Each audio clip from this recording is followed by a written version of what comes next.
উত্তপ্ত হয়ে উঠেছে পাকিস্তান শাসিত আজাদ কাশ্মীর।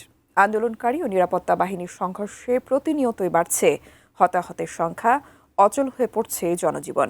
কিন্তু হঠাৎ কেন এই অস্থিরতা? আসলে কি ঘটছে আজাদ কাশ্মীরে? বিস্তারিত জানাচ্ছেন আরিফ হাসান।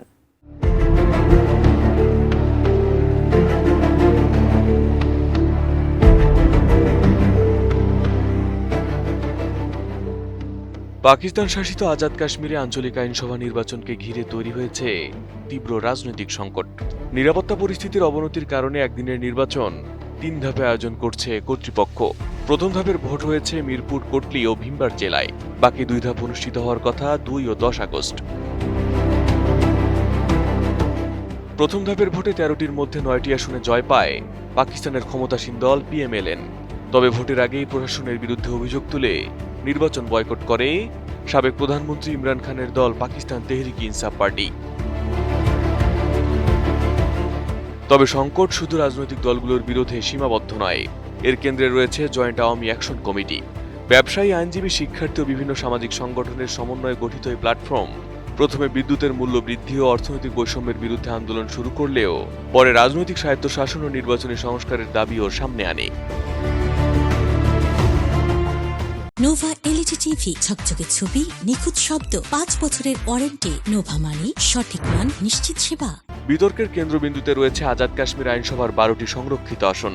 জয়েন্ট আওয়ামী অ্যাকশন কমিটির অভিযোগ, ভারত শাসিত কাশ্মীর থেকে আসা শরণার্থীদের জন্য সংরক্ষিত এসব আসনের প্রতিনিধিদের অনেকে আজাদ কাশ্মীরে বসবাস করেন না, বরং ইসলামাবাদ এসব আসন ব্যবহার করে স্থানীয় রাজনীতিতে প্রভাব বিস্তার করছে। যদিও পাকিস্তান সরকার এই অভিযোগ প্রত্যাখ্যান করেছে। মূলত গত জুন মাসে জয়েন্ট আওয়ামী অ্যাকশন কমিটিকে নিষিদ্ধ ঘোষণার পর পরিস্থিতি আরও উত্তপ্ত হয়ে ওঠে। শুরু হয় ব্যাপক ধরপাকড়, গ্রেপ্তার ও বিক্ষোভ। রাওয়ালাকোট, মুজাফফরবাদ, মিরপুর ও কোটলি সহ বিভিন্ন এলাকায় নিরাপত্তা বাহিনীর সঙ্গে আন্দোলনকারীদের সংঘর্ষ ছড়িয়ে পড়ে। এদিকে কয়েকদিনের টানা সহিংসতায় নিহতের সংখ্যা নিয়েও দেখা দিয়েছে বড় ধরনের মতপার্থক্য। জয়েন্ট আওয়ামী অ্যাকশন কমিটির দাবি, শুধু রাওয়ালাকোট এলাকাতে নিরাপত্তা বাহিনীর অভিযানে 30 জনের বেশি মানুষ নিহত হয়েছেন। তবে প্রশাসনের দাবি, সংঘর্ষে একজন নিরাপত্তা সদস্য নিহত এবং 5 জন আহত হয়েছেন।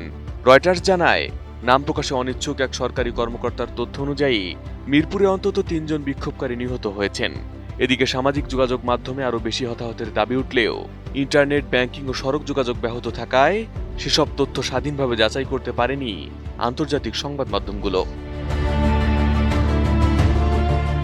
এদিকে পাকিস্তান সরকারের অভিযোগ, আন্দোলনের মধ্যে ভারত সমর্থিত সশস্ত্র গোষ্ঠীর সদস্যরা অনুপ্রবেশ করে সহিংসতা উস্কে দিয়েছে।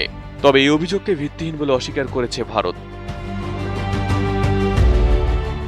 সংঘর্ষের প্রভাব পড়েছে সাধারণ মানুষের জীবনেও।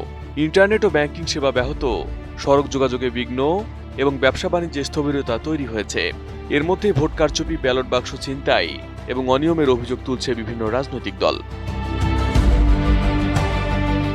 তবে এই সংকটের মূল কারণ শুধু নির্বাচন নয়, বরং দীর্ঘদিনের রাজনৈতিক অসন্তোষ, স্বায়ত্তশাসনের দাবি, অর্থনৈতিক বৈষম্য এবং ইসলামাবাদের প্রভাব নিয়ে ক্ষোভই আজাদ কাশ্মীরকে বর্তমান অস্থিরতার মুখে দাঁড় করিয়েছে বলে মনে করছেন বিশ্লেষকরা।